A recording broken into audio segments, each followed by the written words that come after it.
కర్నూలు జిల్లా మధ్యకెరలో వెలిసిన సుబ్రహ్మణ్యేశ్వర స్వామి దేవాలయం నందు ఆదివారం షష్ఠి సందర్భంగా దేవాలయం నందు సేవకులకు భక్తులకు ఆదివారం షష్ఠి సందర్భంగా స్వామివారి దేవాలయంలో స్వామివారికి పంచామృత అభిషేకం అలాగే విశేష పూజలు అన్నదాన కార్యక్రమం నిర్వహించారు. అలాగే పారిశుద్ధ్య కార్మికులకు ఎంఆర్ఓ ఆఫీసులో పనిచేసే తలారులకు వైద్యాధికారులకు ఆశా వర్కర్లకు విద్యుత్ డిపార్ట్మెంట్ వాళ్లకు స్వామివారి చిత్రపటం స్వామివారి వస్త్రాలు అలాగే సన్మాన కార్యక్రమ ఏర్పాట్లు చేశారు. సుబ్రహ్మణ్య స్వామి పోయినా ఇదే పూజలే, ఎక్కడ పోయినా కూడా ఇవే పూజలు చేసేది. సుబ్రహ్మణ్య స్వామి దగ్గర ఎక్కడున్నా కూడా ఇవే హోమాలు చేస్తారు. కాబట్టి తెలియని వాళ్ళకి ఏమైనా ఆరోగ్య సమస్యలతో పంటలు సరిగ్గా పండుకున్నా కూడా భూమికి కూడా ఈయన కారకుడు. 33 కోట్ల దేవతలకు కూడా ఈయన సేనాధిపతి. సుబ్రహ్మణ్య స్వామి వారు 33 కోట్ల దేవతలకి సేనాధిపతి.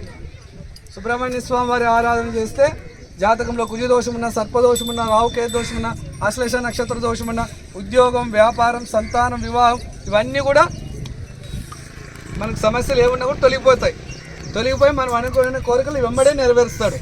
రంగతాడు నవంబర్ 25, 26, 27 అంతర్రాష్ట్ర స్థాయి ఖోఖో పోటీలు, రాష్ట్ర స్థాయి చెస్ పోటీలు, రాష్ట్ర స్థాయి డ్రాయింగ్ పోటీలు, రాష్ట్ర స్థాయి రన్నింగ్ రేస్ పోటీలు ఇవన్నీ కూడా ఉంటాయి.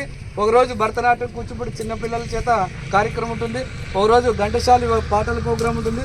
ఒకరోజు రాయలసీమ తెనాలి కళాకారుల చేత పౌరాణిక నాటకం ఉంటుంది. కాబట్టి ఈ షష్ఠి ఉత్సవాలను ప్రతి ఒక్కరూ విజయవంతం చేసి స్వామివారి సేవలో పాల్గొనండి. దేవుని పెళ్లికి అందరూ పెద్దలే. భగవంతునికి కళ్యాణం ఉంటుంది, హోమాలు ఉంటాయి, అభిషేకాలు ఉంటాయి. అలాగే షష్ఠి ఉత్సవాల్లో భాగంగా పారిశుద్ధ కార్మికులకి, విద్యుత్ కార్మికులకి,